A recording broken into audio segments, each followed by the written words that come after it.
There are moments in history when rank and uniform fail to protect a man from the weight of his own arrogance. Moments when the smallest voice in the ranks speaks louder than any medal or command. It happened during the final months of the border campaign, a time when tempers burned hotter than gun barrels and discipline was measured not by respect, but by fear. Captain Leron was a man worshipped by his own power. Decorated, proud, and cruelly efficient, he had built his command on humiliation, believing obedience was born only through breaking a man's pride. Under him served 100 soldiers, and none dared look him in the eye. None, except one. The new recruit, Elias Varin, was quiet, deliberate, and unshaken. He spoke little, worked harder than anyone, and obeyed every order with precision. But beneath his calm was an unspoken conviction: duty does not mean surrendering one's conscience. On a grey morning inspection, with the smell of oil and iron thick in the air, Captain Leron decided to test the new recruit. Before the assembled unit, he gave an order that defied both law and morality: to falsify a casualty report to protect the captain's failure from the night before. Elias froze. The air itself seemed to wait. Around him, every soldier lowered their gaze, praying the boy would obey. But he did not. He simply said, "Sir, that would be a lie." For a heartbeat, silence. Then, the captain's voice lashed out like a whip. "What did you say, recruit?" Elias stood motionless, boots rooted to the mud. His eyes didn't flinch. "I said, sir, that would be a lie. And lies kill men faster than bullets." The captain stepped forward until the brim of his cap shadowed the boy's face. Every muscle in the camp tensed. Leron's hand shot out, seizing Elias by the collar, ready to make an example of him before the entire formation. But Elias didn't resist.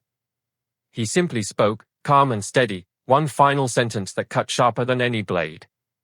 "Sir, if truth breaks your command, it wasn't strong to begin with." The captain froze. His grip loosened. For the first time in years, he found himself speechless before a subordinate. The entire battalion stood in utter silence. The moment passed like a thunderclap that refused to fade. The captain stepped back, eyes flickering between rage and disbelief. His authority, a thing he believed untouchable, had just been shattered not by rebellion, but by reason. "Return to your post," he muttered, his voice suddenly hollow. But the men did not move. They had all seen it, the precise instant arrogance met its reflection and broke apart. That night, rumors spread across the encampment like wildfire. Some said the recruit would be transferred by morning. Others whispered that he'd face a court-martial for insubordination. But none spoke openly. They all carried the same image in their minds: the moment a boy's calm truth silenced a tyrant.